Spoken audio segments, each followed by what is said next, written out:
তারপরে ইরান যখন বলল প্রয়োজনে আমরা আরবের সব সুমিষ্ট পানি করার যে প্রযুক্তি আছে এগুলো আমরা সব নষ্ট করে দিই। ভেলকিবাজির মাধ্যমে তার মা বাবা ঠিকই কবরে থাকবে, শয়তান তার বাবা মার আকৃতি নিয়ে ওই ছেলেটার সামনে দাঁড়াবে। দাজ্জালের এক হাতে থাকবে জান্নাত আর এক হাতে থাকবে জাহান্নাম। আগুনে যাওয়ার পরে বাচ্চা এবার মার সাথে কথা বলতেছে, মা তুমি তাড়াতাড়ি জান্নাতের বাগানে চলে আসো। তারপরে পানি দ্বারাও যে মানুষ মারে, এই যে মাঝে মাঝে বাঁধ খুলে দেয় আমাদের প্রতিবেশী, আরবের যদি সুমিষ্ট পানির যে মেশিনাদি এগুলো নষ্ট করে দেয়, আরব 2 সপ্তাহের ভিতরে আদিম যুগে চলে যাবে। একজন শিল্পী মারা গেছিলেন, ওই শিল্পী মারা যাওয়ার পরও এমন প্রযুক্তির মাধ্যমে তারা 1 ঘন্টা স্টেজ পারফরমেন্স করাইছে। তাদের পাদ্রীকে বলা হয় রাব্বি। ওই রাব্বি বলে আসছে যে আমি দাজ্জালের সাথে কথা বলে আসছি। হাজার হাজার ওই সময়ের যত মানুষ পৃথিবীতে ছিল তার অর্ধেক এই মাঠের ভিতরে উপস্থিত। অর্থাৎ তিনি যে নদীর মাঝখানে আছেন, কেন নদী তাকে বাসায় নেন, তাকে কেন পানি খেয়ে তিনি মারা যান না, তার আগের পরিচয় কি, পরের পরিচয় কি, কেউ জানে না। দাজ্জালের ক্ষমতাগুলো কি কি, আল্লাহ তাকে কি কি ক্ষমতা দিবেন মুমিনদেরকে পরীক্ষা করার জন্য। মনোযোগ আছে তো ইনশাল্লাহ? কারণ এই বিষয়ে সবসময় আলোচনা করা হবেও না, আর এটা প্রয়োজনও নাই। এই কারণে শুধু এই সপ্তাহে এবং আগামী সপ্তাহে ধারাবাহিক 2 সপ্তাহ আলোচনা করে শেষ করে ফেলব। দাজ্জালের প্রথম ক্ষমতা, আল্লাহ তাআলার মৌলিক কিছু ক্ষমতা আল্লাহ দাজ্জালকে দিয়ে দিবেন। যেমন দাজ্জাল নিজেকে রব দাবি করবে। আসহাবে কাহাফ বাদশার জুলুমের সামনে সবচেয়ে দ্ব্যর্থহীন কণ্ঠে যে স্বীকৃতিটা দিয়েছিলেন এটা ছিল রব্বুনাল্লাহ। আর ওইরকম একটা ক্ষমতা পাওয়ার আল্লাহ তাআলা দাজ্জালকে দিবেন। দ্বিতীয়ত, দাজ্জাল বাতাসের গতির ন্যায় গোটা পৃথিবীতে ভ্রমণ করতে পারবে। এবং প্রশ্ন, আসলে কি বাতাসের গতির ন্যায় ভ্রমণ করা যায়? হয়তোবা ওই সময়ের মতো আল্লাহ কোনো যানবাহন ব্যবস্থা করে দিবেন, না হয় বিমান বা তার থেকে আরো দ্রুতগামী কোনো প্রযুক্তি সে আবিষ্কার করবে, তাকে ওই ক্ষমতা আল্লাহ দিবেন, বা ইয়াহুদিরা আবিষ্কার করবে, সে এটার উপর আরোহণ করে গোটা পৃথিবীর এক অঞ্চল থেকে আরেক অঞ্চলে যাবে, যেমন করে বাদশাহ জুলকারনাইন গিয়েছিলেন। তারপরে দাজ্জালের আরেক ক্ষমতা হলো, দাজ্জালের এক হাতে থাকবে জান্নাত আর এক হাতে থাকবে জাহান্নাম। দাজ্জালের মূলত ওই জান্নাতটাই হবে জাহান্নাম, আর জাহান্নামটাই হলো মুমিনের জন্য। যার কারণে হাদিসে নবী করিম সাল্লাল্লাহু আলাইহি সাল্লাম বলেন, আদ-দুনিয়া সিজনুল মুমিন। দুনিয়াটা হলো মুমিনদের জন্য কি? জেলখানা। তো ওই দৃষ্টিকোণ থেকে আপনি যত শৌখিনতার দিকে যাবেন, তা আপনি এটা মনে করবেন না যে আপনি অনেক আমরা আগায় গেছি, ভালো আছি। হ্যাঁ, ইমান আমলের পাশাপাশি যদি আপনি দাজ্জালের ফিতনা সম্পর্কে সচেতন থাকেন, তাহলে আপনি অবশ্যই কোনটা শৌখিনতা কোনটা প্রয়োজনীয়তা এটা আমরা অবশ্যই অনুধাবন করতে পারবো। তারপরে নবীজি বলেন, দাজ্জাল আকাশ নিয়ন্ত্রণ করবে। যে এরিয়ায় বলবে বৃষ্টি দিতে ওই এরিয়ায় বৃষ্টি হবে। দাজ্জাল জমিন নিয়ন্ত্রণ করবে। যেই জমিনকে বলবে ফসল দিতে ওই জমিন ফসল দিবে, যেই জমিনকে বলবে জ্বালায়া দাও জ্বালায়া দিবে। পৃথিবীর ভিতরে নবী করিম সাল্লাল্লাহু আলাইহি ওয়াসাল্লাম একটা যুদ্ধের দিকে ইঙ্গিত করেছেন মুসলিম শরীফে, যে শেষ যুগে মানুষ পানি নিয়ে যুদ্ধ করবে। কি নিয়ে? পানি নিয়ে। অনেকের কাছে আমাদের আশ্চর্য হতে পারে যে এটা আবার কেমন, কারণ আমাদের পানির আলহামদুলিল্লাহ কোনো সমস্যা নেই। কিন্তু আপনাদেরকে একটা ইতিহাসের দিকে স্মরণ করে, ইসরায়েল ইরানের পানি যে লবণাক্ত পানি যে মিষ্টি করে সুমিষ্ট করে, সেখানে হামলা করছে কিনা জানা মনে আছে না আপনাদের? হামলা করছে। তারপরে ইরান যখন বলল প্রয়োজনে আমরা আরবের সব সুমিষ্ট পানি করার যে প্রযুক্তি আছে এগুলো আমরা সব নষ্ট করে দিব। এবার আরব সুপারিশ করলো ইরানকে, দয়া করে হামলা করেন না, বাস খালাস।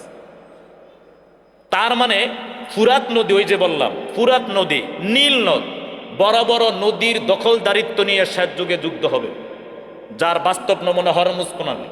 ঠিক নেই যে এখান দিয়ে যেতে পারবে এখান দিয়ে যেতে পারবে না, বাস নদী। তারপরে পানি দ্বারাও যে মানুষ মারে, এই যে মাঝে মাঝে বাঁধ খুলে দেয় আমাদের প্রতিবেশী, কি দ্বারা মানুষ মারতেছে? পানি দ্বারা।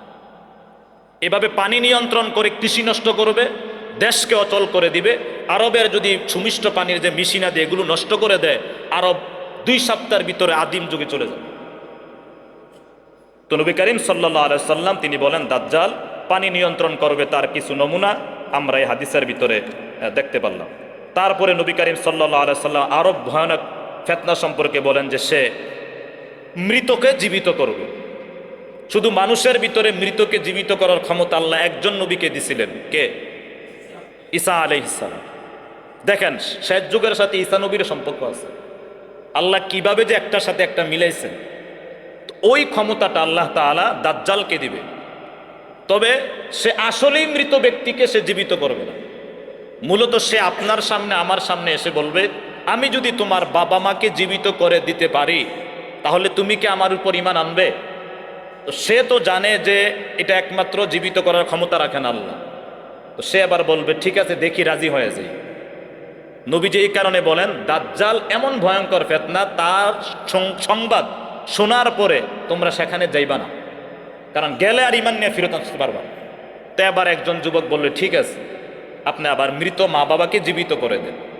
জীবিত করে দিবে, করে দেওয়ার পরে সে আবার ঈমান হারা হয়ে যায়। মূলত ভেলকিবাজির মাধ্যমে তার মা বাবা ঠিকই কবরে থাকবে, শয়তান তার বাবা মার আকৃতি নিয়ে ওই ছেলেটার সামনে দাঁড়াবে। এখন প্রশ্ন, এটা কি সম্ভব? জি সম্ভব। আজ থেকে 40-50 বছর আগে ফ্রান্সে একজন শিল্পী মারা গেছিলেন। ওই শিল্পী মারা যাওয়ার পরও এমন প্রযুক্তির মাধ্যমে তারা 1 ঘন্টা স্টেজ পারফরমেন্স করাইছে। শিল্পী কই? কবরে। কিন্তু পারফরমেন্স করাইছে কারে দ্বারা? ও তার আকৃতি দ্বারা, কেউ বুঝতেও পারে নাই।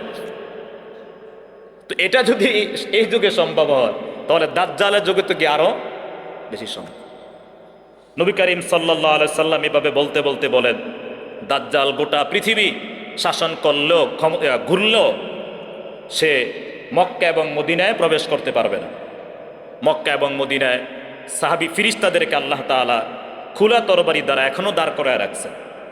ঢুকতে গেলেই এটাকে প্রতিহত করা হবে। যখন মদিনায় যাবে, মদিনায় যখন দেখে ঢুকতে পারবে না, একজন আনসারি সাহাবী, অর্থাৎ আনসারি সাহাবীর বংশধর, সে আবার ওই দাজ্জালের সামনে এসে বলবে, আপনি মিথ্যাবাদী দাজ্জাল।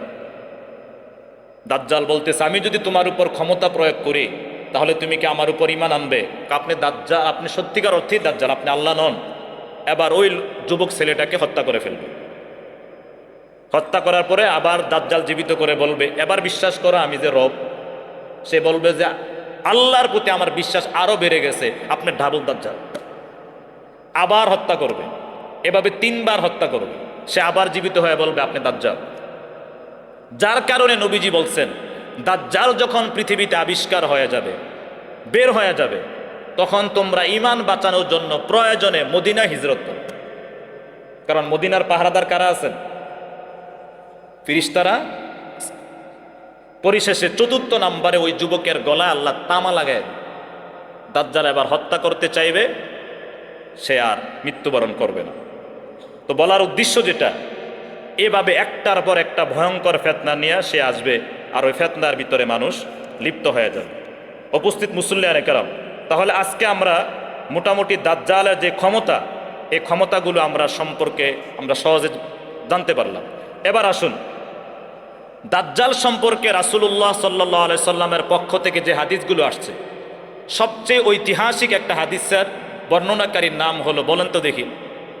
মাশাআল্লাহ, একজন বলছেন, কি নাম? তামিমে দারি রাদিয়াল্লাহু তাআলা। আমি ওই হাদিসের আলোকে আরেকটু কথা বলি। তামিমে দারি যখন নবীজির সামনে কথাগুলো বললেন যে দাজ্জালকে দেখছি আমরা সফরে, সে আমাদেরকে 4টা প্রশ্ন করছে, এগুলোর উত্তর আমি দিয়ে আসছি, নবীজি বললেন যে সে দাজ্জাল। তার মানে যদি তামিমে দারি দাজ্জালকে দেখে থাকেন, বর্তমান এই সময়েও আজকের এই 3 এপ্রিল 26 সাল দাজ্জাল পৃথিবীতে আছে। বুঝেন না আপনারা? দাজ্জাল তো মারা গেলেই তো কাহিনী শেষ। তো নবীজি যেহেতু এটাকে স্বীকৃতি দিয়েছেন, তামিমে দারি দেখছেন, তার মানে দাজ্জাল এখনো কি পৃথিবীতে আছে?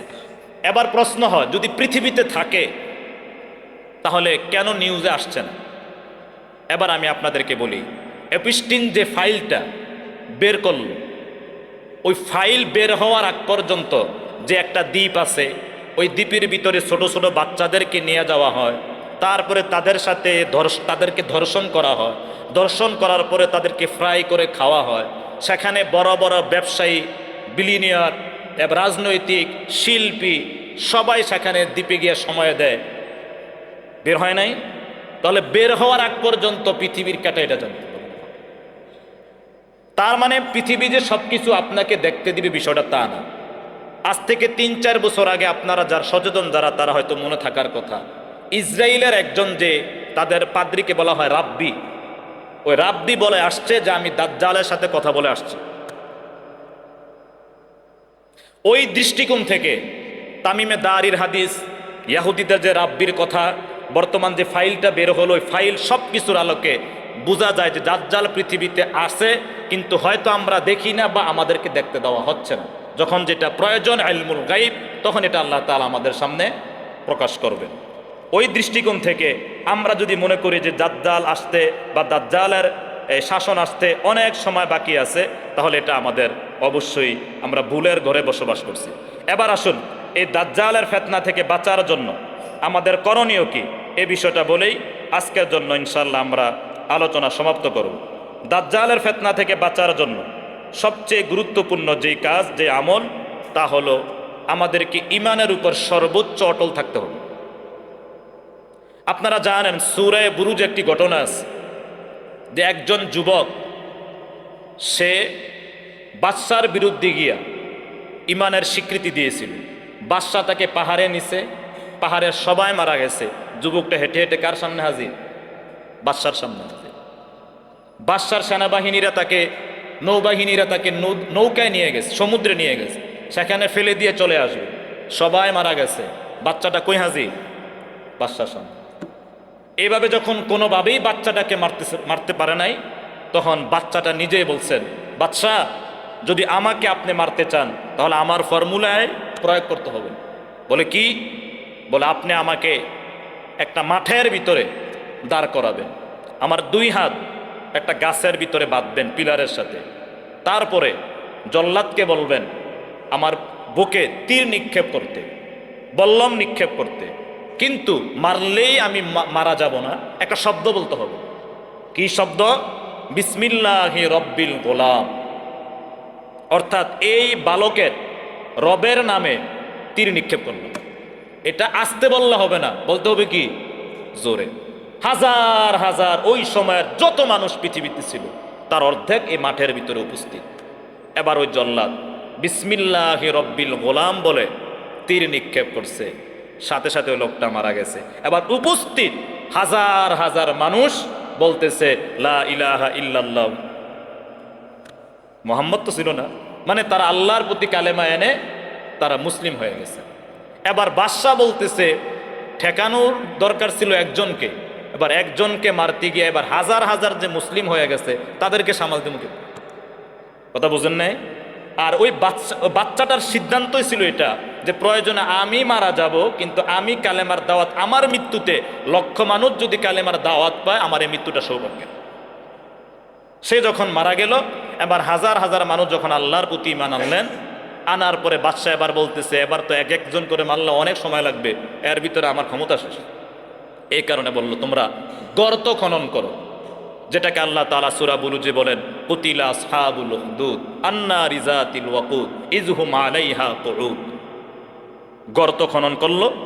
গর্ত খনন করার পরে এবার যারা যারা ঈমান আনছে তাদের সবাইকে একসাথে গর্তের ভিতরে ফেলানো হচ্ছে।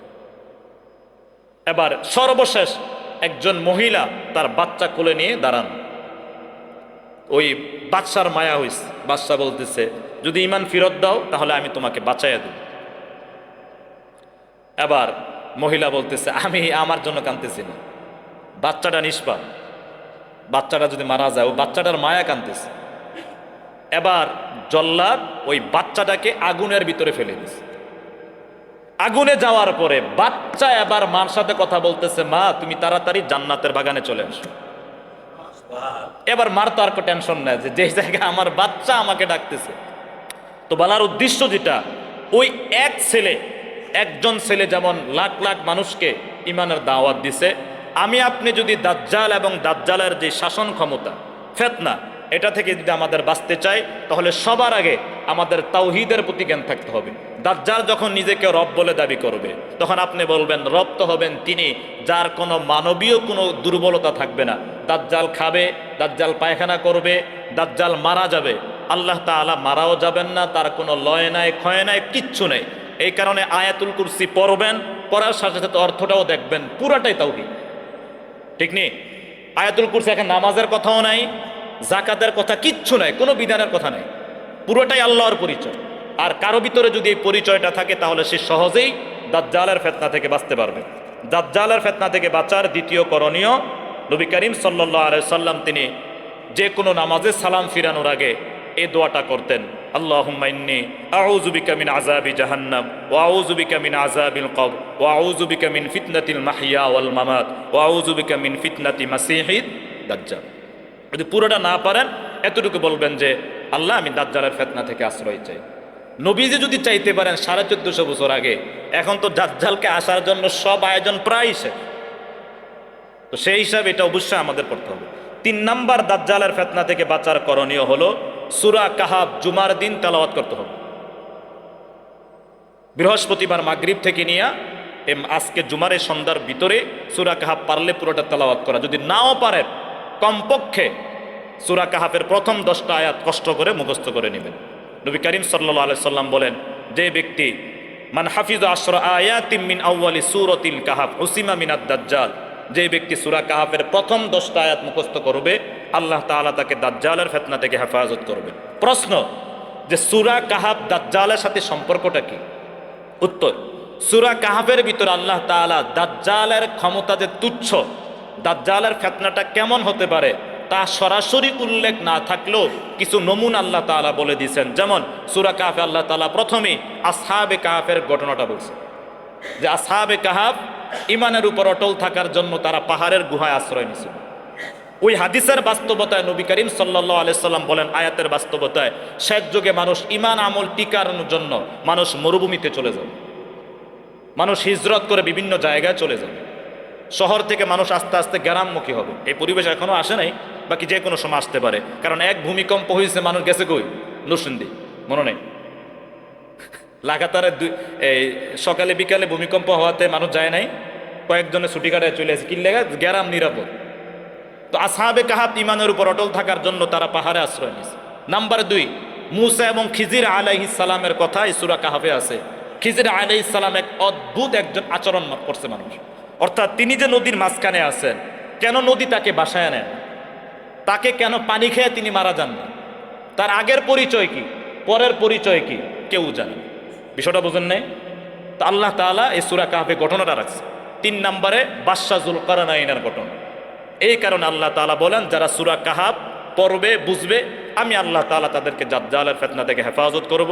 আগামী সপ্তাহে বাদশাহ যুলকারনাইন, ইয়াজুজ মাজুজ আরও কিছু বিষয় নিয়ে আলোচনা করব ইনশাআল্লাহ। আল্লাহ তাআলা আমাদেরকে দাজ্জাল এবং দাজ্জালের শাসন ব্যবস্থা থেকে আল্লাহ তাআলা আমাদেরকে হেফাজত করবে।